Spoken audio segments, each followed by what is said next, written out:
Ladies and gentlemen, hit subscribe to this channel right now. It is official. Media now understands the Supreme Court has essentially overturned the guilty conviction, the unconstitutional guilty conviction in New York. The state of New York does not have the authority or jurisdiction to level a federal charge at anyone without the FEC in this case or the Department of Justice involved. The Department of Justice was not involved because the FEC dropped the hush money case. The federal government department involved in deciding whether or not Trump broke federal laws said he did not. This is The Hill today, and hit subscribe to this channel. Your super chat is greatly appreciated. Trump wants another Supreme Court bailout. Here's how federal judges can stop him. Federal judges cannot stop him. They couldn't stop him from overcoming the Colorado ban, which is absurd and unconstitutional. The federal judges routinely sided with the state of Colorado. Paul Bartlett, thank you so much as always, Paul. To my super chat, thank you. Thank you, Paul. Federal courts sided with the special counsel, said that he didn't have immunity, and the Supreme Court overturned and reversed those viewpoints and opinions. It's going to get to the Supreme Court. What Democrats in New York have done is it is unconstitutional. It is unconstitutional, ladies and gentlemen. We'll get to that in a second. They're already admitting that it's been overturned, essentially. And I used to be a contributor to The Hill. You could read my writing at hagoodman.com. I wasn't as conservative as I am now, but I was a contributor at The Hill many years back. And here you have, and the article talks about how federal judges can continue to oppose Trump, but eventually it's going to get to the Supreme Court, and maybe Amy Coney Barrett and maybe Justice Roberts will side with liberal justices. That ain't going to happen. They know that a state cannot, you might even get a liberal justice to side with Trump. They know that a state cannot level a federal charge without the federal government involved. So in terms of jurisdiction, the state does not have any. And then you have the immunity victory. But let's go ahead really quickly. The Supreme Court and the economy, stock market collapsing again today. In October, late October, I think there's going to be a devastating stock market crash, collapse, bubble bursting. But listen to Trump right now. Fighting inflation is one of our administration's top economic priorities. Was it wrong to consider inflation transitory? I mean, these price spikes seem like they're going to be with us for a while. We have to address the fact that we got to deal with the fact that folks are paying for gas, paying for groceries, and need solutions to it. Will you commit to implementing a federal ban on fracking? She didn't answer that question, and she's not going to answer this question either. The question was, you said that inflation was temporary. What happened? Then the answer was, we have to address inflation. Your first day in office, adding the United States to the list of countries who have banned this devastating practice. There's no question I'm in favor of banning fracking. And it's rough. She wants to ban fracking. Gas prices will go double, triple. People will not be able to heat their homes in winter. That is not hyperbolic. Okay. If you ban fracking, the cost of natural gas throughout the country will skyrocket, probably double or triple. Groceries, the cost of groceries has gone up, the cost of gas has gone up, and as this is all happening in the context of 2 years of a pandemic, it's one of the highest priorities actually for the president. It was Democrats that pushed to shut down economic activity gleefully because bureaucrats and experts, quote unquote experts, told them that we need to shut down economic activity. Then they pumped and flooded the country full of trillions upon trillions in fiscal and monetary stimulus. Then they destroyed the normal supply and demand chart for every industry, and demand plummeted to levels of zero practically, and then you had a spike, an exponential spike in demand. Of course, there were shortages. Of course, there was a supply chain breakdown, labor shortages. Of course, there was inflation because you had all the supply chain issues, and then you had demand going through the roof, not enough supply, and you then had all of this money pumping into the economy, which causes the inflation. If you listen to Milton Friedman and any other economist, government pumping trillions into the economy eventually does cause inflation if it doesn't spur economic growth that's sustainable. It did spur economic growth, but we have inflation through the roof, and then interest rates at Fed funds rate went to 5.25, 5.5, and that doubled mortgage payments. So that caused the housing crisis that, of course, they're going to fix, which was caused by the inflation crisis, which, of course, they're going to fix, which was caused by shutting down economic activity, which what Democrats championed. And that was a choice. But anyway, let's continue. President, and for me, That is called Bidenomics. That is called Bidenomics, and we are very proud of Bidenomics. All right, we continue she's very proud of Bidenomics.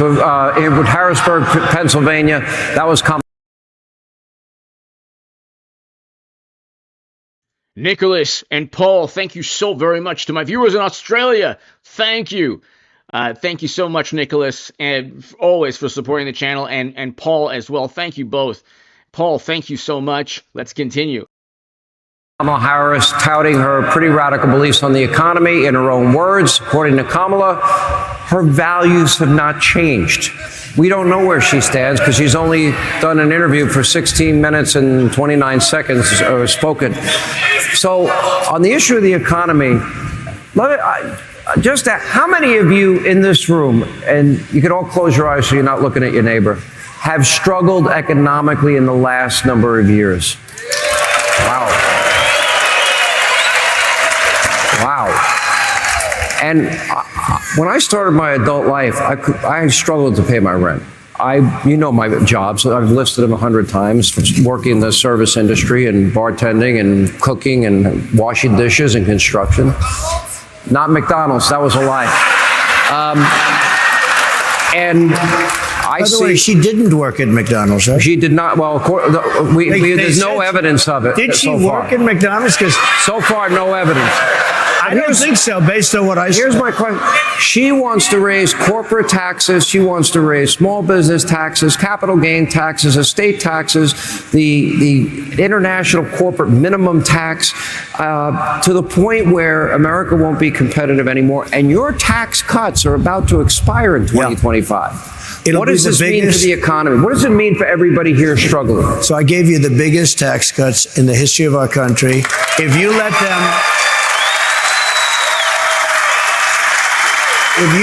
the Trump tax cuts expire, which she wants to do, she wants to terminate them. If you do that, you will suffer the biggest tax increase in history. There's never been a tax increase like it. On top of which, she wants to add a lot of tax.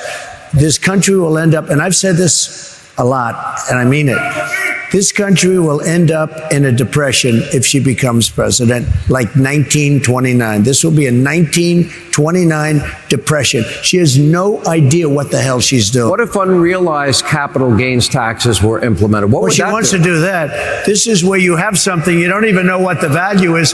I tell you what, if that's going to happen, go out and open an appraisal company, because you're going to make a fortune.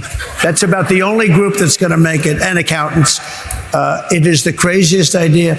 And remember this, very rich people and big international corporations, they don't have to stay in the United States. And they will be forced to leave for other countries. They can't afford to do a thing like that.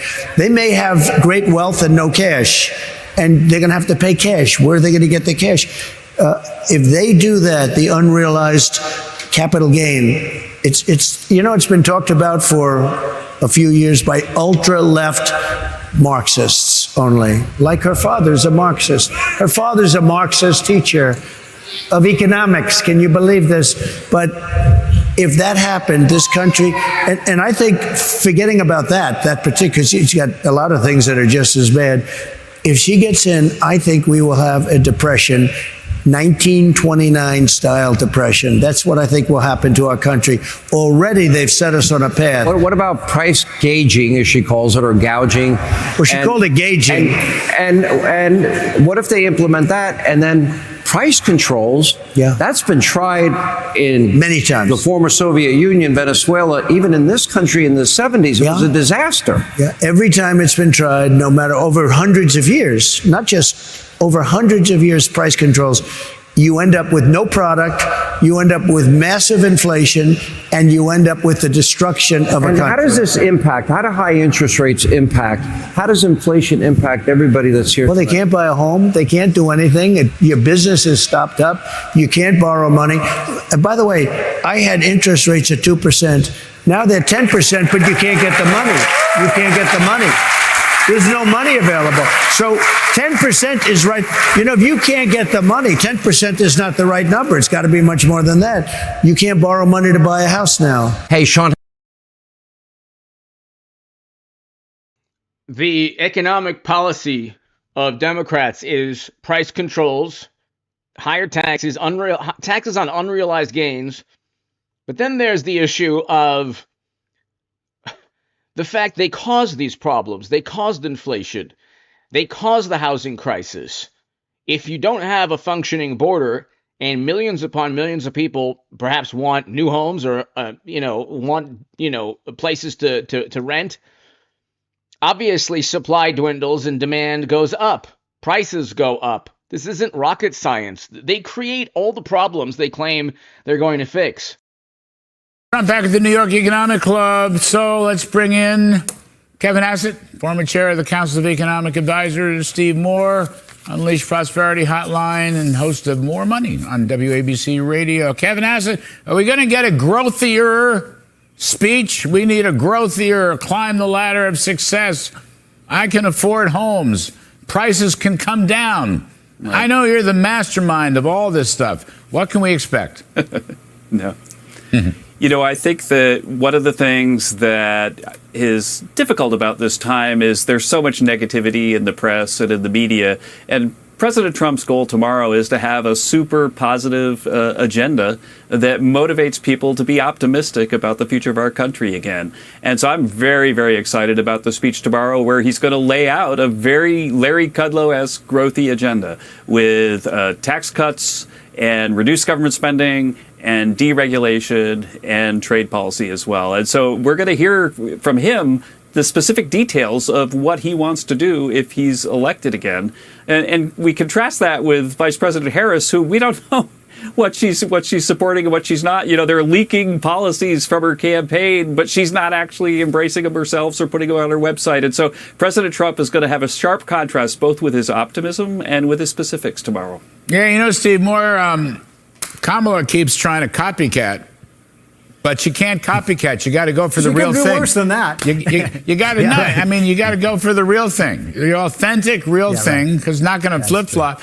But I think Kevin is right. I think it's going to be a very growthy speech. Steve Moore, if there's one thing you'd like to see and hear in the speech, what would that be?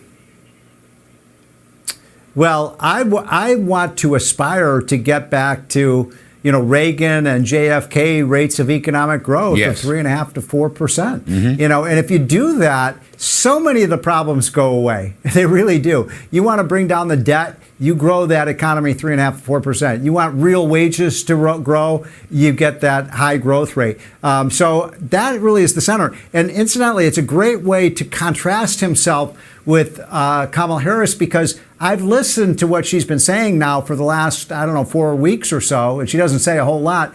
But I don't think, Larry, you can correct me if I'm wrong, I don't think she's ever even used the word growth. Never. I think that's alien to her. You're right. It's all about redistribution. It's all about punishing greed. It's all about, profits are too high, prices are too high, which are too high. So I think, and I'd like him to just go down the list of things that he accomplished. Your buddy and mine Arthur Laffer and I have a book that's coming out in 2 weeks called The Trump Economic Miracle. And what you and Kevin and Donald Trump and so many others did was a miracle. We had one of the, as Trump would say, one of the best economic recoveries ever. And I want him to remind people of that. But I think it's so important. You're absolutely right. If you get yourself 3+ growth, instead of this 1.8, 1.7, 1.8. Yeah, right. You get yourself back to 3+, which we did for over 70 years after World War II, okay? You know, I mean, growth creates tremendous opportunities. Growth, for example. So, ladies and gentlemen, really quickly, the Supreme Court victories and the stock market and the economy. Those are the two most important things. Essentially, the Supreme Court has already blocked, overturned the guilty conviction. The article I showed everybody, we'll get back to it in a second, but when we first started the live stream, showed everybody the article on the Hill. It's out now. Everybody is people are going to talk more about the Supreme Court overturning, because they've essentially already overturned the conviction with the immunity ruling and the fact that New York does not have jurisdiction to level a federal crime against Trump. If you look today, just today, September 5th, Trump wants another Supreme Court bailout. Here's how the federal justices can stop him. Judges, they're not going to stop him. They couldn't stop him in Colorado. They couldn't stop him with the immunity victory. They reduced the sentences of January defendants, and they're going to overturn the unconstitutional conviction. Everyone knows this. That's why it's finally being addressed in media. Hit subscribe if you're new. This Hill article is confirmation today that the Supreme Court has essentially already overturned the guilty conviction. We'll talk a lot more about that in a little bit. Let's focus on the economy and the stock market, which is tanking. These are the two themes of every live stream, every single live stream: the Supreme Court and the economy and stock market. Dissolves deficits. Growth dissolves debt. You know, the debt to GDP ratio comes down. If you're growing the economy, you don't need to borrow. You don't need the welfare payments. People don't want them because they have good paying jobs, for example. The GDP gets larger and the debt gets smaller. I mean, that's the way to deal with that. One other point, Kevin Hassett, should Mr. Trump stay with a trade policy of reciprocity, or do you think he's going to stay with this baseline tariff? Now, Kamala Harris is coming after him on some static estimates of what a baseline tariff might cost American consumers. I'm a big reciprocity fan. You know, if Japan cuts tariffs, we'll cut tariffs. Or if China raises tariffs, then we're going to have to raise tariffs to defend ourselves. Which is a better policy, baseline tariff or reciprocity, Kevin? Well, the president has advocated both, and he really believes in reciprocity. That was something that you and I talked about. And you had asked, Steve, what's the one thing you're hoping about tomorrow? The one thing I want to say is remind people that what the president did when we were talking about the Tax Cuts and Jobs Act, I showed him some estimates of what it would do to GDP. And he says, people don't care about GDP, Kevin. What's it going to do for the American worker? And so the president is going to be focused like a laser beam tomorrow on the American worker. And that's going to involve his trade policy, which at least will be reciprocity. And it'll also be, getting blue collar people to have wage increases again by creating a business friendly environment. And so I think that exactly where he ends up with the tariff versus reciprocity is something that's still, it's something that they're still developing. His team is still developing. Steve Moore, speaking of friendly countries, Japan is a great ally. Why shouldn't Nippon Steel be able to buy U.S. steel? U.S. steel's been on a decline ever since Andrew Carnegie left. So isn't it time to save it with Nippon Steel?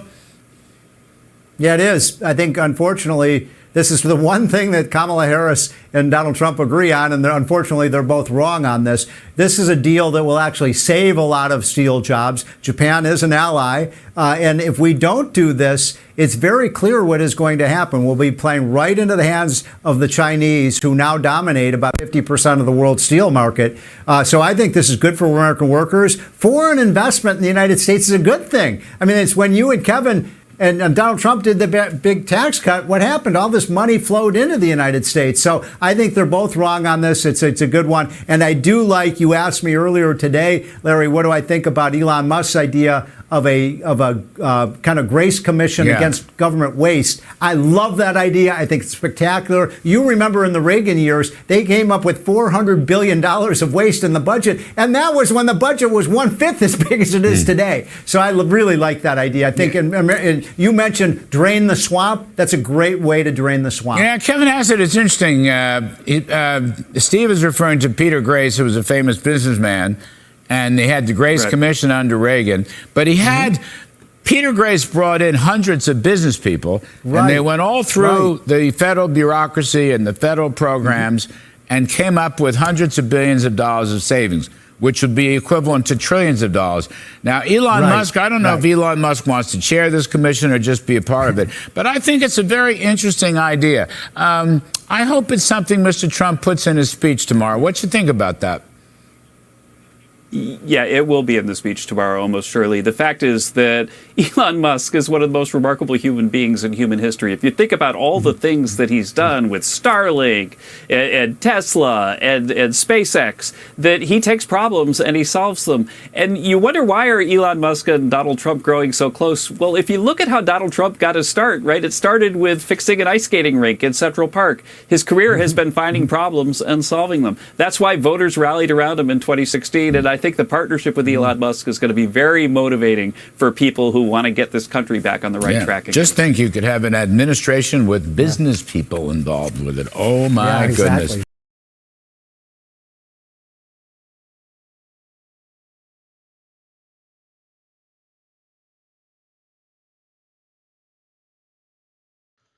The two things that are the most telling. So Trump will win, but it'll be because, unfortunately, we're going to have a market collapse.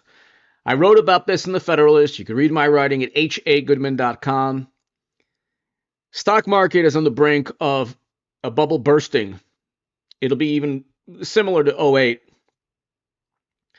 And it's terrible. Unfortunately, I don't want people to lose money. I don't care if they're on the left or right. You know, I don't want anyone to lose money. The problem is that inflation is too high, interest rates are too high, corporate profits will decline, and the market is overvalued. And we have oil that's eventually going to go back up. Or it could go back up in the next couple of months, God forbid, because of a terrible foreign policy from Biden and Harris, or Harris and Biden. That, in addition to the Supreme Court essentially already overturning. Look, I was right every single Supreme Court victory. That's how the channel's growing. I told you they would overturn the Colorado ban. They would give him immunity. They would lessen January defendants' sentences. Even Justice Jackson voted for that alongside Trump. And forget the polls, although the polls, Trump is actually doing well, a lot better in the polls than people say. It's the Supreme Court victory overturning the guilty verdict, which will happen. If they might actually, want to jail Trump, what will take place is the Supreme Court gets involved immediately after that, overturns the conviction, or before then. But the point is, the conviction has already been overturned because of the immunity victory. Once the market collapses, unfortunately, I don't want it to happen, but we're we're almost certainly going to have a market collapse. That'll cement Trump's victory. It'll come at a tremendous cost in terms of retirement savings, and people will lose a lot of money with Bitcoin and cryptocurrencies. It'll be terrible. I don't want it to happen. Just if you watch this channel, you see what's going on. Businesses are not really happy with Kamala Harris's price-fixing plan. They say it'll just make problems worse. Bar rescue guy John Taffer joins me now. John, welcome back. We've heard from various industries, and they've all told us, look, price controls don't work. All right, what about the restaurant business? You're in it. What happens? Oh, Stuart, it's a nightmare. Good to be back, by the way. Think of a hamburger, Stuart. First of all, there's thousands of different hamburgers a restaurant can buy. There's prime, there's choice, there's different shapes, different sizes, there's filet mignon, there's prime rib, every blend, every type you can think about. So she has to send an analyst in to price every type of hamburger. Then The rancher's costs can't go up, Stuart. His price for feed, electronics, must remain the same so he can sell it to the processing plant. Then the processing plant's costs can't go up. They have to stay exactly the same. Fuel, equipment, transportation, labor. Then when it goes to the distributor, his costs can't go up. Fuel, distribution, union, all the other costs associated with his business. Then And when Democrats wage a battle against diesel fuel, grocery prices, everything goes up because the cost of shipping produce and goods throughout the country go up. And that's a big part of the inflation. the restaurant gets the hamburger in a price-controlled way. Now I have a question, Stuart. What about the bun? What about the tomato? What about the lettuce? What about the ketchup? What happens then? I mean, it becomes absurd. You cannot accomplish this. And when we look at past countries that have done it, Stuart, shortages happen. If the bun guy can't make money, he stops making buns. So the supply side impact is massive. It's an absurd premise. The fact that it's being presented as a policy is as absurd as the premise itself. Okay, next case. Harris wants to raise the corporate tax rate from 21 to 28%. What would that do to your business? Well, Stuart, that's taking 7% of the profits that we make out of our pockets. Those dollars are used for upgrades, for remodeling, for employee raises, for systems, for marketing, research and development, all of these things. A communist country, China, is 3% lower than us. So two things, Stuart. From the business standpoint, of course, it's a disaster. We're going to see reductions in payroll, reductions in other ways, price increases, things to offset that impact. From an American standpoint, how do we compete in a global marketplace when our companies are paying a higher tax rate than our largest competitor that is a communist government, and they're 3 points lower? Stuart, it destroys the business on a local basis, and it weakens America's economy on a global basis. These are policies that make no sense. Stuart, when you start to put these things together, words like catastrophe appear. And that's the most horrifying of all. These decisions can't be made on an isolated basis. They have to be made on a collective basis that puts us on a plan to move forward. Or anti-business socialism. That's what I'll call it. The Supreme Court has already sided with Trump. It's all a formality from here on out. That's why you watch this channel. Number one. Number two, I don't want people to lose money.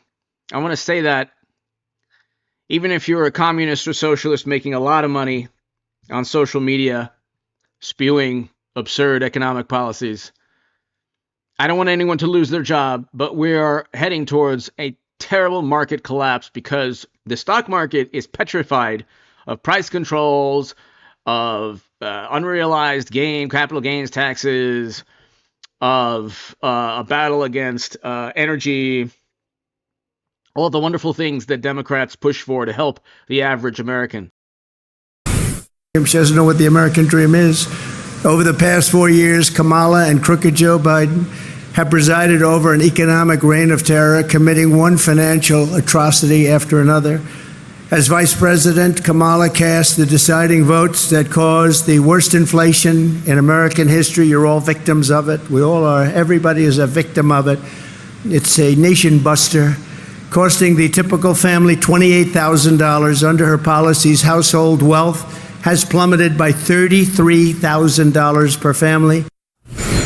Man, my goodness. So there's former President Trump slamming Kamala Harris, understandably, over an economic reign of terror, threatening the American dream as families face an unsustainable surge in the cost of living. So this is not a partisan situation, to say the least. Joining me now, Forbes Media Chairman and Editor-in-Chief Steve Forbes, and former Moody's Chief Economist John Lonsky. I have a tiny feeling both of you gentlemen know a little bit more than I do about economist theories and such. But that they're wrong if they're from the liberals. They're wrong if they're from the liberals. But in listening to all of this, Steve, let me ask you first. We've got people who understand that they've caused damage. We see it, right? Everybody understands we've got a problem. she seems to have no problem continuing that. She's not giving us any ideas, but the one idea she did stand up for as her own was the price controls, was the thing that we know historically fails and destroys people's lives. Do you have some insight about the nature of what she might really be trying to do here? What do you know? Anything we don't? It's a cover up with a smile. There you go. Cover up, make you feel good, even though you're in a bad shape. Yeah. And that's why they think they can keep her in this bubble, floating above it all, and make people forget that she was around for 3.5 years. She was the last one to leave the room. And on price control, it might not even be close. This contest, and November 5th might not. They'll try to make it close, but I think that he'll win. I think it's likely to be close, but there's a possibility Trump wins with a substantial margin, especially when the market, unfortunately, and I don't want this, I don't wish this, I don't want this, people, I do not want this to happen. We're heading towards a terrible stock market collapse right before November because of Harris's policies. Everything that she's been for in the last few years, she still believes in. Correct. And what they'll do is, for example, stoves, gas stoves. She'll say, I don't want to ban gas stoves. They'll just put in regulations that make 96% of them, which the EPA is in the process of doing, illegal. EVs. We're not going to ban internal combustion engine cars. They'll just put in regulations where those cars will no longer be affordable. Tailpipe emissions and stuff like that. So they're going to accomplish their socialist agenda, but they're going to try to do it with a smile. Do it with a smile. To the guillotine. Yeah, Mr. Lonsky, I think that we've got a situation. You're Steve. You're Mr. Lonsky. We've got a situation here where the American people really are desperate for a solution. I don't know. We've been saying this about Kamala Harris, that she's not talking because it generally is going to keep doing the same thing of the last 4 years, but on steroids. And it's anonymous people issuing statements saying, oh, she doesn't believe that anymore, giving her plausible deniability. Do you think they're going that far? Like, is this plot? By the way, they never believe any of their policies. There is not one left-leaning politician that believes in Medicare for all or single parent. Not one. It is the greatest lie and racket of all time. Single-payer health care for 350, 330, 340, who knows how many people we have, because the Biden administration, we can get into that, but it doesn't even work on a state level. Yeah, it would be good to have if it worked, but you don't have, it can't work for a country with 350 million people or 330 million people. Number one. Number two, there's already been studies that state it's not feasible from an economic standpoint. If it were feasible, you'd have it on a state level. You don't have it even on a state level. But really, the reality is they're not talking about single payer. They're not even running on it.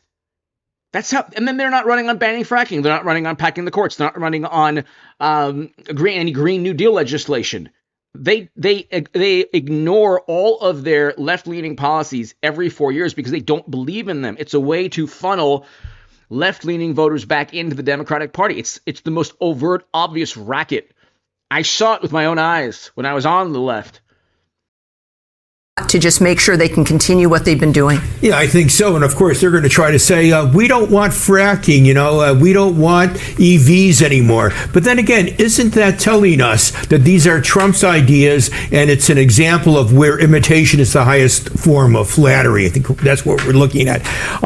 Going forward, if we're going to have more Bidenomics for the next 4 years, good luck for the average American. Good luck for these recent college graduates who can't find a decent job. One of the reasons why the Biden administration pushed so hard for student loan forgiveness is because so many recent graduates cannot find jobs that pay enough so they can repay the loans. That's an admission of defeat. The policies aren't working. This is an overregulated, overtaxed economy, and we're going to pay for it.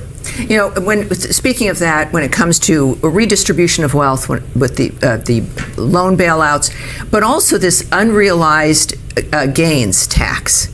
This remarkable situation where you're going to pay a tax in this, let's say the stock market, and we've seen the stock market go up and down and up and down and up and down. You're going to pay a tax on something that, in fact, will then maybe you'll lose the money that you paid the tax on, and you just don't know where it's ever going to land, and it's affected by government decision making. Yes. Is this, so this is, they go back to saying that people have been paying this unrealized gains tax as property tax. But, how is this traditionally, without crazy economics, traditionally increase in value? And you're paying for the use of things within your city, right? So, you're paying the schools and the roads and everything else. What do you say to that analogy that, we've been doing this all the time, it's fine? Yeah, it's one thing to do it for your house, not everything else. And again, this is smiling socialism, you might call it. They'll say only the rich will be affected by this wealth tax. Right. They'll start with that. Just remember, the earned minimum tax started in the late 1960s with a handful of people. Then, before Trump changed it, it was encompassing 5 million people. So they'll start with a high level, and then, by golly, it'll crash down because they know the middle class has the money. The rich, even if they took all their wealth, would pay for about, 6 months of government. You're rich in there, you got last word. Yeah, if you go in and hurt the rich, you are hurting the most talented people in this economy. Most often the economy suffers. And I'll tell you, with this wealth tax they're talking about, higher capital gains tax, you're going to wreck the equity market. And a lot of these retirees, record number of retirees, are going to be suffering because their 401k plans will be lower by 25 to 50%. And gentlemen, thank you for joining me. Dare I say that maybe that's the plan? Maybe that is the plan, is some kind of suffering and chaos that requires a complete remaking of the American system. When the government mucks up, the government tries to grab more power. That's it.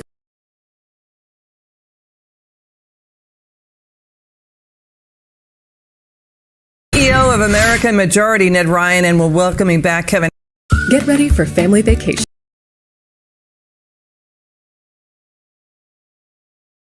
Of 1.2%. This whole thing is absurd. The Washington, Price controls, everybody. That's one reason the market's going to tank before November. If they were price gouging, wouldn't the profit margin be 30% instead of 1.2%? This whole thing is absurd. The Washington Post directly cited communism about this in its story, saying it's hard to exaggerate how bad this is, that it's going to lead to shortages, black markets, and hoarding. Let's bring in, for his reaction, former chair of the Council of Economic Advisors, Kevin Hassett. Kevin, always wonderful to see you, sir. When you saw this plan, what was your reaction? Honestly, I was horrified. This is incredibly chilling. A lot of the sort of reasonable Democratic economists, like my good friend Jason Furman, are out there saying, well, they're not really going to do it. But if you look at Kamala Harris's record, she's for Medicare for all, so you can't have your health insurance. She wants everybody to have a guaranteed job. She's got all these socialist policies that she's been walking back over the last couple of weeks. And now they come out, now you know why they don't let her speak in public. She comes out with the craziest, silliest, and most economically illiterate proposal in the history of presidential politics. And honestly, she wants the government to set prices, and she really wants them to. That's the chilling thing. If she becomes president, this is going to be policy. You're going to go to the grocery store, and it won't be there, or if it is there, the shelves will be empty. That's what happens when the government sets prices. I actually wrote a chapter in the economic report of the president, or my staff did, when I was in the White House, that showed that when the government starts setting food prices, then that's when people start having famines and stuff, because the people who produce food can't afford to do so because the government pays them less than the cost. It's just terrible. It's being called remarkably, absurdly idiotic, breathtakingly idiotic. And it took her 4. Thank you for the kind words, everyone. Ladies and gentlemen, do you want Harris and Biden? Well, do you want Biden deciding the price of anything or doing anything for that matter? But do you want Harris deciding the price of fish, eggs, milk, butter, gasoline, diesel, car insurance, rent, housing prices? They want price controls. And then they say, well, we're going after certain corporations. Why didn't you go after them for 4 years? And there are thousands upon thousands upon thousands upon thousands of corporations. Hundreds of thousands of millions of corporations. What does that even mean? You're going to go after a couple of corporations? That's going to fix inflation in the United States of America? You don't have to be an economist. This is why, we have 50 economists voting, pushing for Harris. They're all liberal Democrats. When you have a person with expertise and they're voting Democrat in 2024, they're putting political ideology above their expertise. It's not like you're voting for Democrats because you're an economist and you love their economic plan. I mean, that's like a left-leaning, economist that thinks socialism is fantastic.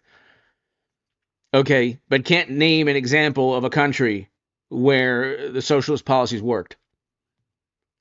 But you're doing it, and then they say, these former U.S. officials. Yeah, they get paid by taxes. They're government workers. Most government workers love Democrats because Democrats love the state. Okay. They say they love the state when they're running the show. But anyway, let's continue. 4 years to come up with this. I mean, this is after her running mate, Tim Walz, called socialism, quote, neighborliness. She's copying Senator Elizabeth Warren, Bernie Sanders. Kevin, the irony today is grocery giant Kroger just promised to cut prices by $1 billion after its merger with Albertsons. Let me back up. Let's watch Catherine Rampell of the Washington Post on this and listen to former President Trump. Watch this. What that would mean, which basically says it's not going to be markets, it's not going to be supply and demand that's determining how much your grocery store charges you for milk or for eggs. It's going to be some bureaucrat in DC, which seems like totally unworkable, first of all, for the FTC to be deciding how much Kroger charges for eggs in Michigan. But it also would be very bad for markets. We've seen this kind of thing tried in lots of other countries before: Venezuela, Argentina, the Soviet Union, etc. It leads to shortages. It leads to black markets. Plenty of uncertainty. Now Kamala is reportedly proposing communist price control. She wants price control. I just love the fact that he has Folgers coffee, he has food products in the back, aluminum foil. I love it. In the background. And if they worked, I'd go along with it too, but they don't work. They actually have the exact opposite impact and effect. But it leads to food shortages, rationing, hunger, dramatically more inflation. Their Inflation Reduction Act, by the way, was a disaster. It's what caused the inflation. Their Inflation Reduction Act was a con job. They actually admitted that it wasn't really for inflation that they did it. Yeah, it was for climate change. Price fixing is already illegal. Kevin, what's next? Price controls on car insurance, baby food, pet food. Sure. I mean, all are up double digits under Biden and Harris. Right. Well, the fact is that Harris's proposal. Look at all of this, though. But some of this, I think it's rent is up more than 22%. Do you think rent is up more than 22%? It says 22% here during Biden and Harris. It seems that rent is more. Groceries, I think groceries are a lot more than 21%. Let's continue. Proposal is modeled after a proposal by Elizabeth Warren that's so open-ended that the government could basically set the price for everything. And so if you think that this is just, something that's going to take the far left people and make sure that they're ready to vote for her, no, this is a serious proposal. In fact, while she's out there talking about this price gouging, she's also bragging about the price setting that the government has done in the prescription drug space. And my colleague Thomas Phillipson wrote an article in the Wall Street Journal a few days ago that showed that because of the price fixing of the Biden-Harris administration, then millions of seniors are going to lose their drug benefits. You could go through that article and see about how that works. But she's bragging about having fixed other prices, and she's, copying a bill that wants to fix every price. Well, she wasn't picked by Democrat primary voters, so this is what the party is stuck with. Absolute abject stupidity. Kevin, if you could please just stay with us for just a bit more. We got to get to this story. Okay, coming up next, turning to this.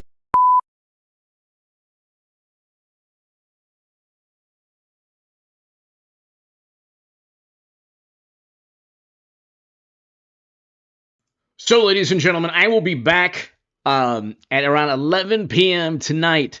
11 p.m. tonight. So be here at 11 p.m. Trump wants another Supreme Court bailout. This is one of the first articles talking about the Supreme Court overturning the guilty verdict. I've been telling you that for a long time. It's essentially already taken place. See you tonight, everybody, 11 p.m. To my super chat, thank you for everybody here. The kind words, everybody. God bless you. Thank you so